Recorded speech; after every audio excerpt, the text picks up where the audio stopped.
नमस्कार ममता किचन रु आपण मानक स्वागत।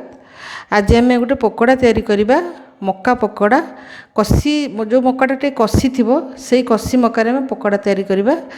आपण मैंने जानी वर्षा दिने चा सांगे पकोड़ा खाओ केते भल लगे जेकोसी भी पकोड़ी हो बा पकोड़ा हो बहुत टेस्टी लगे खाया को मजा भी लगे। तो आम आज जो मक्का पकोड़ा करवा से कसी मक्का नहीं ये आप देखुवे भांगी जाऊँगी एकदम कसी जदि टे पाकल हो ताले टिके ताको क्रश करदे ग्राइंडर रे। आठी चना डाली मुझे चना डाली गोटे कप ताको गोटे घंटा आगु बतरे देती चना डाली को मु बाटीदेवी।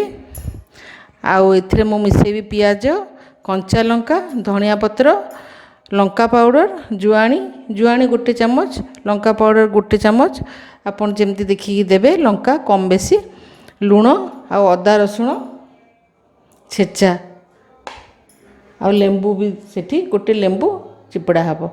तेबे चलते आम बनइबा मक्का पकोड़ा।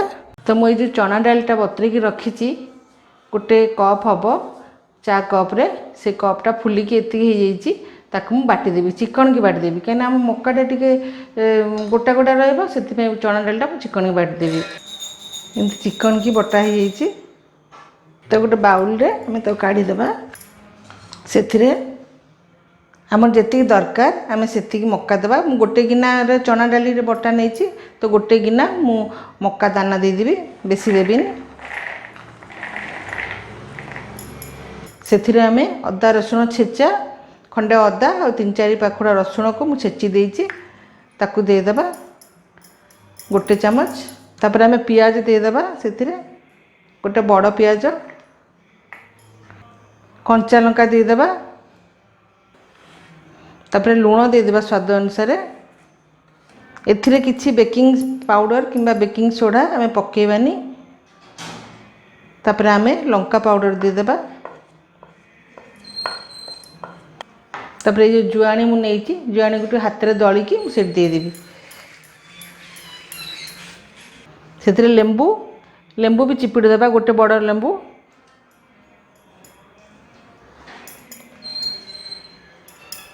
जदि आपण चाहिए ताले गोटे चामच चाउलर चूना देदेवे तो मु गोटे चामच चाउल चूना दे दूची किंतु सोडा देबेनी। आउ धनिया पत्र देदेवा बेसिकी तापर आमे ताको भल भाव रे चकुटी देवा हाथ रे।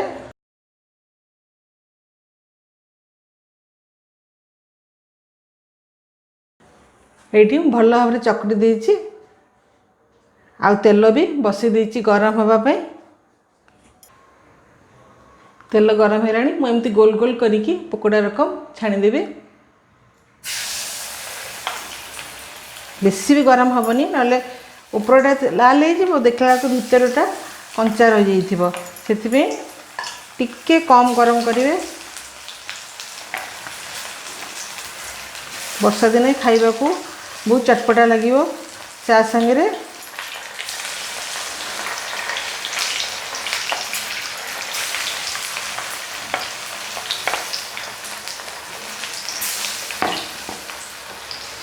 टिके गैस फ्लेम भी टिके लो करदे धीरे धीरे सीझिबो बाहरटा और भीतरटा। पकोड़ाटा टिके आम बड़ बड़ साइज रे करूछंती सेतिमे भीतरटा कंचा रह जाई पारे।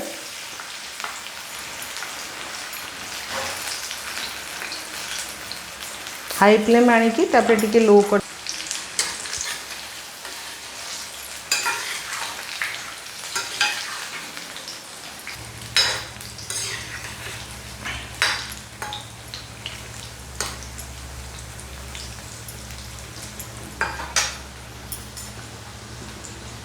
आपन चटनी सांगरे किंबा सॉस सांगरे नले चा सांगरे एमती भी खाई परिबे।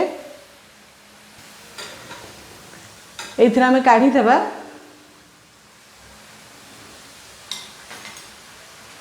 देखिकी जना पड़ुची भितरटा नरम आ ऊपरटा बहुत क्रिस्पी हितुओ बोली। तो आउ थरे हमें पकेबा पुणी पकोड़ी टाइप रे भी छाणी परिबे ताले आपण मक्काटा को टिके ग्राइंडर रे क्रश करा पड़िबो नले खसी खसी जीव ता दाना गुड़ा से जदि आप पकोड़ी टाइप छाणीबे ताले सेमिति ही करेंगे। नहले एमती पकोड़ा रकम करेंगे। आपन चना डालटा टे घंटे आगु बतरे देते आ मक्का दाना गुड़ा छड़े देते ताले बहुत ही शीघ्र ही यही पकोड़ा तैयारी हो। आपन भी एमती पकोड़ा तैयारी करंतु छुट्टी दिन रे आ परिवार लोकों संगे मिसिकी खातु, बहुत भल लगिवो।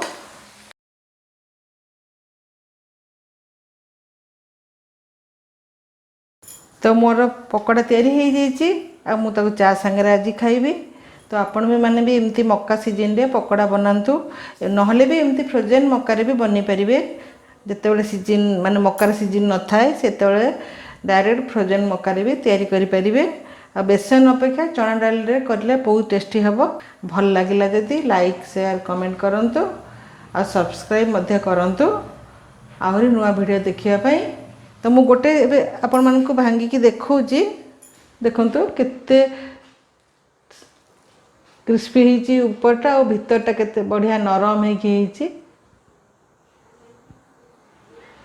तो खाइबा को भी सेती टेस्टी लगिवो निश्चय। ताले मु रहूची, नमस्कार।